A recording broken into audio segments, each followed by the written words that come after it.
সুপ্রিয় দর্শক আসসালামু আলাইকুম, কেমন আছেন আপনারা? নিশ্চয়ই ভালো আছেন। আজকের ভিডিওতে আপনাদের সবাইকে স্বাগত জানাচ্ছি। আজকে আমি আপনাদের সাথে খুবই মূল্যবান একটা টপিক নিয়ে আলোচনা করতে যাচ্ছি, আর সেটা হচ্ছে ডেলিভারির শেষ সময়গুলো নিয়ে। তাহলে চলুন মূল ভিডিওতে যাওয়া যাক।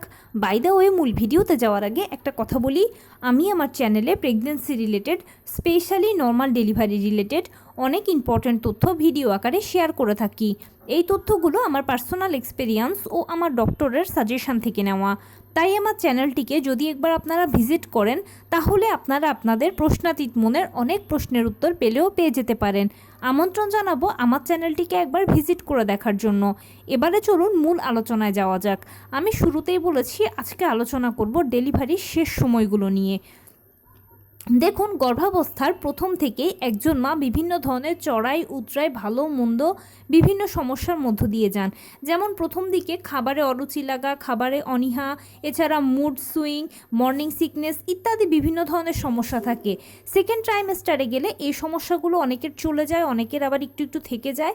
এর পাশাপাশি তখন থেকে আস্তে আস্তে করে আপনার বেবি বাম্প দেখা যেতে শুরু করে, মানে পেট বড় হতে থাকে, ঘুমের অসুবিধা হয়, যার ফলে অনেকের শরীরে হাতে পায়ে পানি চলে আসে। এভাবে সেকেন্ড ট্রাইমেস্টারটা কাটানোর পরে আপনি থার্ড ট্রাইমেস্টারে যখন পৌঁছে যাবেন, তখন তো সমস্যা আরও বেড়ে যায়। যেমন অনেকের দেখা যায় যে বেশিরভাগই ঘুমোতে পারে না রাতে, বাচ্চারা যেহেতু এই সময় অনেক বেশি নড়াচড়া করে সেই জন্য, তাছাড়া বিভিন্ন হরমোনাল চেঞ্জের কারণে বিভিন্ন রকমের সমস্যা দেখা দেয়। এইভাবে করতে করতে একজন মা দীর্ঘ 9 মাসের একেবারে যখন শেষ পর্যায়ে চলে আসেন, মানে 36 সপ্তাহ কেউ আছেন যে শুরু হয়েছে বা কারো শেষ হয়েছে, সামনের দিকে এগুচ্ছেন, কেউ 37-এ, কেউ 38-এ আছেন। এই সময়গুলো একজন গর্ভবতী মায়ের জন্য খুব ইম্পর্ট্যান্ট। কেননা এই সময়গুলোতে মায়েদেরকে কিছু বিষয়ে অনেক বেশি সতর্ক থাকতে হয়। যেমন প্রথমেই হচ্ছে সর্বশেষ এই সময়গুলো অনেক বেশি সেন্সিটিভ এই কারণ আমরা অনেক বেশি টেনশন করি ডেলিভারিটা নিয়ে। কিভাবে ডেলিভারি হবে, কি করব, আমি কি সব কিছু ফেস করতে পারবো কি না। এই জায়গাটা হচ্ছে আমাদের অজানা ভুল। কারণ কি, আসলে আমরা প্রকৃতপক্ষে টেনশন কেউ করি না, এটা পরিস্থিতির পরিপ্রেক্ষিতে অটোমেটিক চলে আসে। কিন্তু এই ভুল কাজটা আসলে একেবারেই করা যাবে না।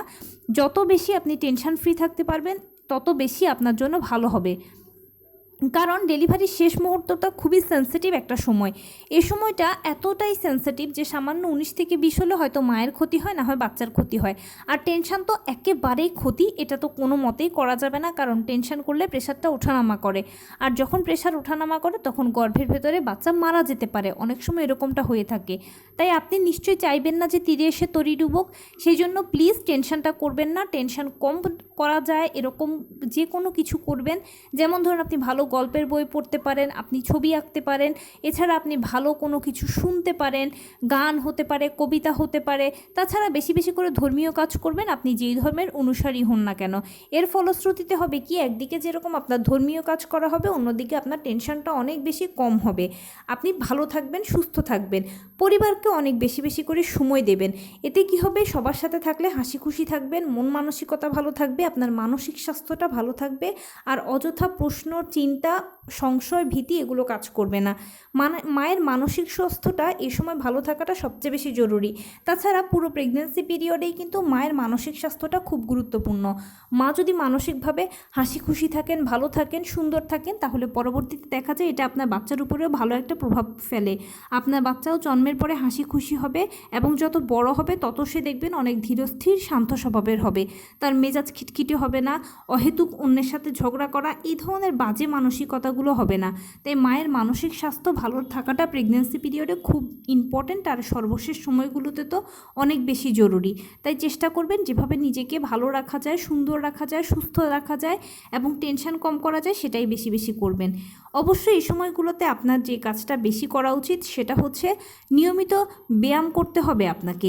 আপনি যদি নিজেকে সেফ সিকিউর রেখে যেরকম ব্যায়াম হালকা ফুলকো আপনি জানেন, যদি করতে পারেন তাহলে তো ভালো, আর যদি না পারেন তাহলে শুধুমাত্র নিয়মিত হাঁটাচলা করবেন। সকালবেলা ঘুম থেকে উঠে 30 মিনিট হাঁটাচলা করবেন কিছুক্ষণ, এরপরে বাটারফ্লাই স্টাইলে বসে থাকবেন। ছবিতে দেখানো স্টাইলটা হলো বাটারফ্লাই স্টাইল।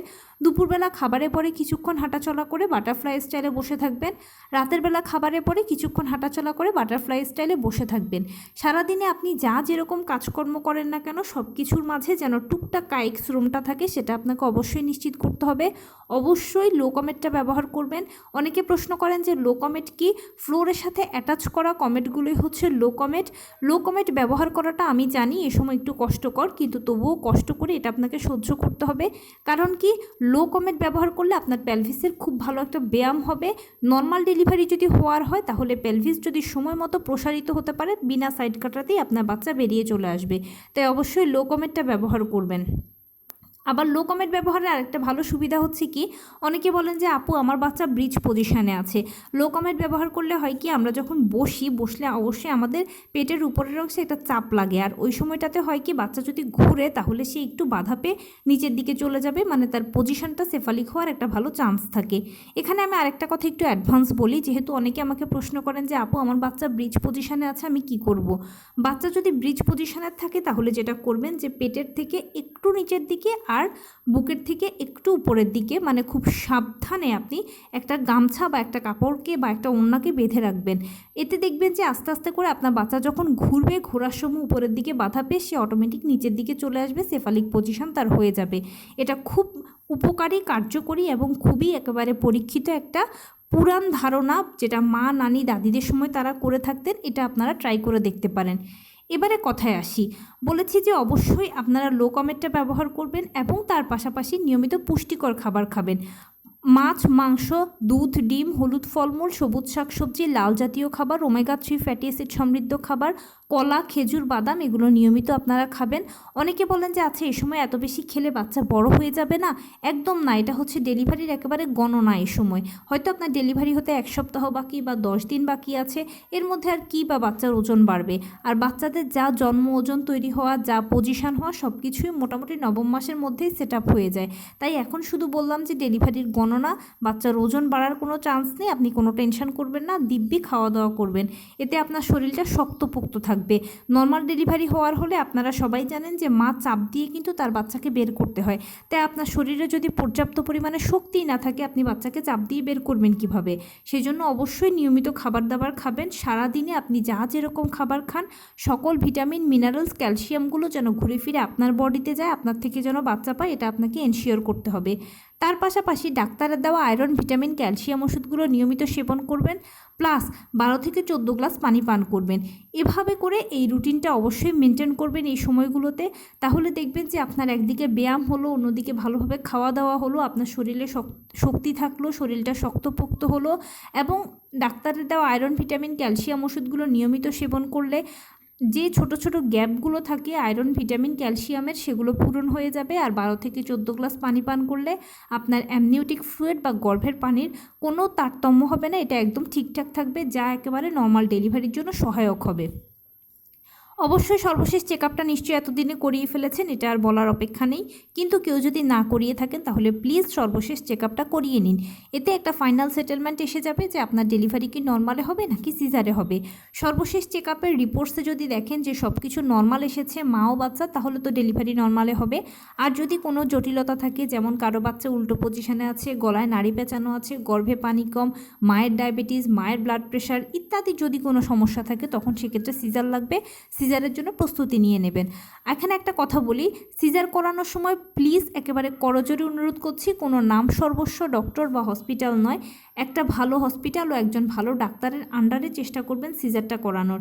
কেননা সিজার একটা ছোটোখাটো অপারেশন, এখানে মা ও বাচ্চা দুটো মানুষের জীবনের প্রশ্ন। তাই যেখানে দুটো মানুষের জীবনের প্রশ্ন, সেখানে অন্য কোনো কিছুর কোনো কম্প্রোমাইজ চলবে না। এই জন্য অবশ্যই ভালো একজন ডক্টর ও একটা ভালো একটা হসপিটাল চুজ করাটা আপনার এটা দায়িত্ব, এটা অবশ্যই করবেন। এতে কি হবে, অপারেশনটা যদি ভালোভাবে হয় তাহলে আপনিও সেফ থাকলেন, বাচ্চাও সেফ থাকলো। অবশ্যই হসপিটাল ব্যাগটা আপনার গুছিয়ে রাখা উচিত। এতে কি হবে, প্রয়োজনীয় সকল জিনিসপত্রগুলো সময় মতো আপনার সাথে করে হসপিটাল ব্যাগে যাবে। এতে আপনার আর প্রয়োজনে যেটাই প্রয়োজন সেটাই ব্যবহার করতে পারবেন, আর অযথা হুড়োহুড়ি হবে না। অনেকে করে কি যে অলসতা করে বা ভাবে যে আজকে করব, কালকে করব, আস্তে ধীরে করব, দেখি না সময় আছে তো, এই করে করে হসপিটাল ব্যাগ গুছায় না। তখন হঠাৎ করে যদি ইমার্জেন্সি হসপিটালে যাওয়ার প্রয়োজন হয়, এবার হুড়োহুড়ি করে হসপিটাল ব্যাগ গুছায়, অনেক প্রয়োজনীয় জিনিস রেখে যায়, আর ওই সময়গুলোতে আসলে এগুলো অ্যারেঞ্জ করাটা কষ্টকর হয়ে যায়। আবার হয় কি, কিছু কিছু হসপিটাল থাকে যেখানে আসলে আশপাশের যে পরিবেশটা, এটা সবসময় অনুকূলে খুলে থাকে না এবং ওই সময়টাতে ওগুলো অ্যারেঞ্জ করাটাও কঠিন হয়ে যায়। তাই আমার সাজেশান হচ্ছে আপনারা অবশ্যই আগে হসপিটাল ব্যাগটা গুছিয়ে রাখবেন, এতে আপনার সাথে প্রয়োজনীয় সব জিনিসপত্রগুলো যাবে আর আপনাকে অযথা টেনশন করতে হবে না। আপনি যে হসপিটাল বা যে ডক্টর চুজ করেছেন সেখানে নিয়মিত যোগাযোগ করবেন এবং যেভাবে যাওয়ার মাধ্যম ঠিক করেছেন, যেটা রিক্সা হতে পারে, অটো হতে পারে, সেটা সবসময় যোগাযোগ রাখবেন বা সেই জিনিসটাকে রেডি করে রাখবেন, কারণ যখনই প্রয়োজন হবে তখনই যেন আপনি হসপিটালে চলে যেতে পারেন, এতে আপনার জন্য ভালো হবে। এভাবে করে আপনি মোটামুটি এই সময়টাকে পার করবেন এবং টেনশন করবেন না, যেটা আমি বারবার বলছি। আর আপনি যেই ধর্মের অনুসারী হন না কেন, বেশি বেশি করে উপরওয়ালাকে ডাকবেন। মনে রাখবেন এটা আপনার জন্য এখন একটা সময়, এই সময়ের হাত থেকে উপরওয়ালাই আপনাকে খুব ভালোভাবে উদ্ধার করতে পারবে। এবারে বলি, অনেকে করেন কি যে বিশেষ করে যারা নর্মাল ডেলিভারি পেশেন্ট থাকেন বা জানতে পারেন যে হয়তো ডেলিভারি নর্মালে হবে, তারা এই সময়টাতে অনেক বেশি সিরিয়াস হয়ে যায় বা অনেক বেশি তারা এলোমেলো পরিস্থিতির মধ্যে থাকে। যেমন কবে আমার ডেলিভারি প্রক্রিয়া শুরু হবে, আমি কি করতে পারি এটার জন্য, আচ্ছা আমি কোথায় যাব, আমি কি করব, ইত্যাদি বিভিন্ন কিছু তারা চিন্তা ভাবনা করতে থাকেন। এত টেনশনের কোনো কারণ নেই। সবসময় উপরওয়ালার উপরে ভরসা রাখবেন এবং সবসময় নিজেকে এটা বলেই আপনি আশ্বস্ত করবেন যে আমি তো প্রথমবার মা হচ্ছি না, আমার আগেও তো হাজার হাজার মানুষ মা হয়েছে, এভাবে সন্তানের জন্ম দিয়েছে, তাহলে সবাই যদি বাচ্চাকে এভাবে পৃথিবীতে আনতে পারে, আমি কেন পারবো না। সেম ওয়েতে সিজারিয়ান পেশেন্টদের জন্য একই কথা, আপনারাও নিজেদেরকে এটাই বলে বোঝাবেন যে আমি তো প্রথমবার এই অপারেশন বা এই সিজারের মুখোমুখি হচ্ছি না, আমার আগেও তো হাজার হাজার মানুষ এভাবে বাচ্চা জন্ম দিয়েছে, তাহলে সবাই যদি পারে আমি কেন পারবো না। আসলে সবাই ভয় পাচ্ছেন আর আপনি ভয় পাচ্ছেন, পার্থক্য হচ্ছে এতটুকু। ভয়টাকে আমাদের জয় করতে হবে, কারণ আমরা নারী, আমরা সব পারি। ভুল, এ সময় আমরা একটা বড় ভুল করে থাকি গর্ভবতী মায়েরা, সেটা হচ্ছে ওই যে বিশেষ করে নর্মাল ডেলিভারি পেশেন্টদের কথাই বলছি বারে বারে, কারণ কি সিজারটা প্রিপ্ল্যান, যেখানে ডাক্তার আগেই বলে দেয় যে অমুক দিনের অমুক তারিখে সিজার হবে, সেটা নিয়ে এই জন্য পেশেন্টরা আর কোনো টেনশন করে না। কিন্তু যত টেনশন নর্মাল ডেলিভারি পেশেন্টরাই করে, তারা এই সময়টাতে যে ভুল কাজটা করে যে আচ্ছা আমি তো শুনেছি যে নর্মাল ডেলিভারির জন্য পেইন প্রয়োজন, এখন আমি দেখি সার্চ করতে থাকি যে কিভাবে পেইন আসবে বা কোনো উপায়ে পেইন সহজে এসে যায় কিনা। আপনি যখনই খোঁজ করবেন তখন অনেক কিছুরই উপদেশ পাবেন, টিপস পাবেন, টোটকা পাবেন। যেমন এই কাজটা করেন, আপনার পেইন এসে যাবে 1 ঘন্টায়, ওই কাজটা করেন আধা ঘন্টায় পেইন আসবে, আমরা এটা করেছিলাম আমাদের পেইন এসে গিয়েছিল। এই ধরনের অনেক টিপস টোটকা শুনতে পাবেন, শোনা মাত্রই অ্যাপ্লাই করে ফেলবেন না প্লিজ, কারণ মনে রাখবেন যে ভালোর ক্রেডিট সবাই নেবে, মন্দের দায়টা কেউ নেবে না। আপনি যার বা যাদের কথা শুনে এই টিপস টোটকাগুলোকে অ্যাপ্লাই করলেন বা করার কথা ভাবলেন, যদি এতে ভালো হয় তাহলে তো ফুল ক্রেডিটটা সে বা তারা নেবে, কিন্তু যদি ক্ষতি হয় তাহলে কিন্তু পুরো দায়ভারটা আপনার। সবাই আপনার উপর তখন দোষ চাপিয়ে দিয়ে বলবে যে আপনি না মা, আপনি সন্তানের ভালোর কথা ভাবলেন না কেন, আমরা কি আপনাকে মাথার দিব্যি দিয়েছিলাম যে আমাদের কথা শুনতেই হবে? আপনি নিজ দায়িত্বে শুনেছেন, এখন আবার আমাদেরকে দোষারোপ করছেন কেন? আর মনে রাখবেন, যে কোনো কিছু যখন আপনি নিজের উপরে অ্যাপ্লাই করবেন তখনই সেটার ভালো মন্দ বুঝতে পারবেন, তার আগে নয়। আর যেহেতু এই সময়টা ভীষণ সেন্সিটিভ একটা সময়, সামান্য 19 থেকে 20 হলে হয়তো মা না হয় বাচ্চার ক্ষতি হবে, ম্যাক্সিমাম টাইম বাচ্চারই ক্ষতি হয় যেহেতু তারা ছোট, সেই জন্য অবশ্যই আপনি চাইবেন না যে তীরে এসে তরি ডুবুক। এই জন্য আমি বারবার বলছি যে বিভিন্ন ধরনের টিপস টোটকা শুনতে পাবেন, বিভিন্ন জনের থেকে উপদেশ শুনতে পাবেন, যেটাই শুনতে পান না কেন শোনার পরে অন্তত 100 বার চিন্তা করবেন যে এটা আপনার সন্তানের জন্য নিরাপদ কিনা, আপনার জন্য নিরাপদ কিনা। যদি নিরাপদ মনে করেন তাহলে নিজ দায়িত্বে অ্যাপ্লাই করবেন, আর যদি মনে করেন যে না খচখচ করছে, ভালো লাগছে না, মনে মনে কিন্তু হচ্ছে, তাহলে একদম স্কিপ করে যান, কারণ নর্মাল ডেলিভারি হচ্ছে একটা প্রাকৃতিক পদ্ধতি। এখানে প্রথম থেকে শেষ পর্যন্ত প্রতিটি ধাপই প্রাকৃতিকভাবে শুরু হয়ে প্রাকৃতিকভাবে শেষ হবে। এটার জন্য আপনাকে কোনো ডাক্তার ওষুধ খেয়ে কোনো কিছুতেই কিছু হবে না, সম্পূর্ণ প্রাকৃতিকভাবে অটোমেটিক এটা হবে। আর নবম মাসে 37 থেকে 40 সপ্তাহ হচ্ছে নর্মাল ডেলিভারির আদর্শ সময়। নর্মাল ডেলিভারিগুলো 37 থেকে 40 সপ্তাহের মধ্যে অটোমেটিক হয়ে যায়, এটার জন্য কিচ্ছু করতে হয় না, শুধু আপনি নিয়মিত আমি যে নিয়মটা বললাম ওই নিয়মটা মেনটেন করবেন, উপরওয়ালাকে ডাকবেন। ডেলিভারি হয়ে যাওয়ার পরে এবার একটা কথা বলি, অনেকে করেন কি যে ডেলিভারি হয়ে যাওয়ার পরে আর নিজের প্রতি কোনো কেয়ার করেন না। এই জিনিসটা কখনোই করা যাবে না, কেননা ডেলিভারির সময়টাকে আপনি যতটা সিরিয়াসলি নেবেন, ডেলিভারির পরের সময়টাকেও ঠিক তার থেকেও বেশি সিরিয়াসলি নেবেন। এই সময়টাতে আপনার সুস্থ হয়ে ওঠাটা সবচেয়ে বেশি ইম্পর্ট্যান্ট। সেই জন্য ডেলিভারির পরবর্তী সময়টাতেও কিন্তু নিয়মিত খাওয়া দাওয়া করা, ব্যায়াম করা, এই যে কাজগুলো করবেন, এতে আপনিও সুস্থ থাকবেন। আর আপনি যত ভালো সুস্থ থাকতে পারবেন তত ভালো বাচ্চার টেক কেয়ার করতে পারবেন। ফাইনালি আমি যে কথাটা বলে শেষ করব সেটা হচ্ছে যে ডেলিভারি কি নর্মালে হলো না সিজারে হলো সেটা বড় কথা নয়, আপনার সন্তান যেন সুস্থভাবে আপনার কোলে আসে আপনি যেন ভালো থাকেন, বাচ্চা যেন ভালো থাকে, সেটাই মূল উদ্দেশ্য হওয়া উচিত। নর্মাল ডেলিভারি বা সিজার এই দুটো জাস্ট সন্তান জন্মদানের পদ্ধতি মাত্র। তাই এগুলোকে কখনো ক্রেডিট বা ডিসক্রেডিটের পর্যায়ে নিয়ে যাওয়ার কোনো সুযোগ নেই বা নেবেনও না। শুধু একটা জিনিসই মনে মনে প্রার্থনা করবেন, যেন আপনার সন্তান সুস্থভাবে আপনার কোলে আসে, আপনি যেন ভালো থাকেন ডেলিভারির পরে। কারণ আপনারা মা বাচ্চা একে অন্যের পরিপূরক। মায়ের কিছু হলে বাচ্চা ভালো যত্ন পাবে না, বাচ্চার কিছু হলে মা শান্তি পাবে না। সেজন্য বাচ্চা যেন মায়ের কোলে সুস্থ সুন্দরভাবে ডেলিভারির মাধ্যমে আসে এবং ডেলিভারির পরে যেন বাচ্চাকে কোলে নিয়ে আরামসে বাড়ি চলে যেতে পারেন, এটাই সবসময় কামনা করবেন। তো এই ছিল আজকের ভিডিও। কেমন লাগলো বলুন? যদি ভালো লেগে থাকে ও হেল্পফুল হয়ে থাকে তাহলে প্লিজ লাইক, কমেন্ট, শেয়ার করতে একদম ভুলবেন না। আর সেই সাথে আমার চ্যানেলটিকে সাবস্ক্রাইব করার বিনীত অনুরোধ রইল। পাশে থাকা বেল আইকনটি ক্লিক করে দেবেন, যেন আমি ভিডিও আপলোড করার সাথে সাথে আপনারা নোটিফিকেশান পেয়ে যান। যদি কোনো প্রশ্ন থাকে কমেন্টসে জানাবেন, আমি রিপ্লাই দেব। প্লাস যদি কোনো পরামর্শ থাকে যে কোন বিষয়ের উপরে ভিডিও বানালে আপনারা উপকৃত হবেন, সেটাও জানাবেন। আমি আপনাদের পছন্দের সর্বোচ্চ প্রায়োরিটি দেব। ভালো থাকবেন, সুস্থ থাকবেন। আসসালামু আলাইকুম।